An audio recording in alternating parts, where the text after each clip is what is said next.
जहां एक और देश में आदिपुरुष नामक फिल्म का टीजर आने के बाद घमासान मचा हुआ था, तो सारे चैनलों के कहने पर भी जब रामायण के राम कुछ नहीं बोले, अब काफ़ी समय बाद रामायण के राम ने अरुण गोविल जी ने अपने ऑफिशियल चैनल पर बताए हैं। सुनिए क्या कहा रामायण के श्री राम ने। रामायण, महाभारत, श्रीमद् भागवत जैसे जितने भी ग्रंथ हैं, शास्त्र हैं, ये हमारी सांस्कृतिक और धार्मिक धरोहर है। ये हमारी संस्कृति है, ये हमारी जड़ है।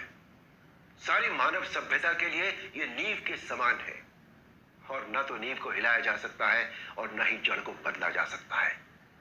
नींव या जड़ से किसी भी तरह का खिलवाड़ या किसी भी तरह की छेड़छाड़ बिल्कुल भी ठीक नहीं है।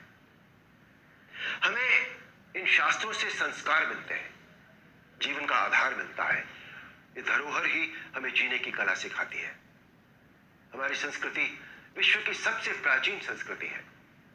हमारी हर पीढ़ी इसे युगों युगों से आत्मसात करती आ रही है, जिसका सबसे बड़ा एग्जाम्पल है 2.5 साल पहले जब कोरोना आया था, तो कोरोना ने लोगों की धार्मिक भावनाओं को तब से लेकर आज तक और भी प्रबल कर दिया है।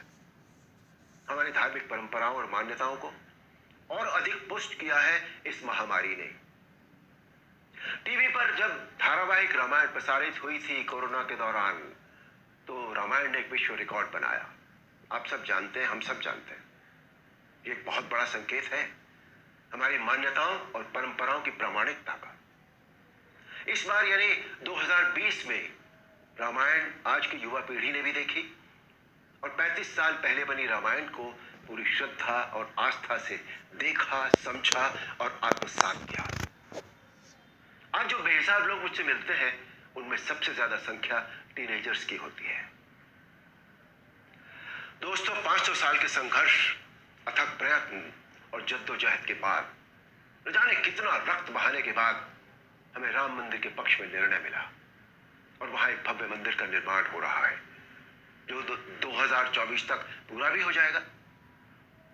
अप्रिशिएट करने वाली बात यह है कि मंदिर को भव्यता देने के साथ साथ उसकी आत्मा और मौलिकता को ज्यों का त्यों रखकर यह मंदिर बन रहा है।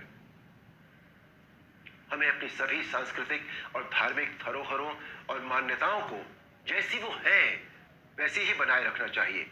उनमें किसी भी तरह के बदलाव की न तो जरूरत है, न करना चाहिए, और न ही किसी और को करने देना चाहिए। भला कोई अपनी नींव हिलाता है क्या? कोई अपनी जड़ें बदलता है क्या?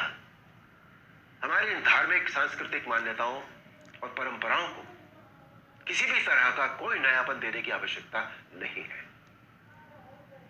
देखिए, मेरा प्रयास और कर्म तो यही है कि मैं इस जनरेशन को और अगली पीढ़ी को भी वही सिखाऊं, वही बताऊं, वही दिखाऊं जो वास्तव में सत्य है, शाश्वत है और सनातन है।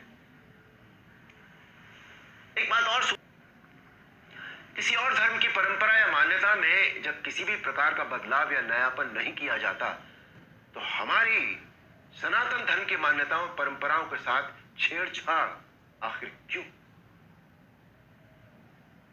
आजकल एक चलन सा बनता जा रहा है कि सनातन धर्म का मजाक बनाओ, देवी देवताओं के ऑब्जेक्शनेबल पोस्टर बनाओ, अभद्र भाषा में बोलता हुआ दिखाओ।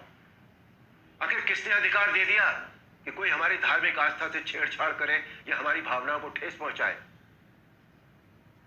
कुछ फिल्म मेकर्स, कुछ राइटर्स, कुछ पेंटर्स, कुछ एक्टर्स, कुछ एडवर्टाइजर्स को इस बात का विशेष ध्यान रखना चाहिए कि वो क्रिएटिव लिबर्टी के नाम पर धर्म का मजाक न बनाए, और न ही किसी की मान्यता या परंपरा को तोड़ मरोड़ कर प्रस्तुत करें। तो ये किसी राजनीतिक पार्टी या धर्म के लिए नहीं, बल्कि पूरे देश के लिए एक स्वाभिमान बढ़ाने वाली बात है। यदि आप भी अरुण गोविल जी की बात से सहमत हैं तो कमेंट्स करके अपनी राय अवश्य दें।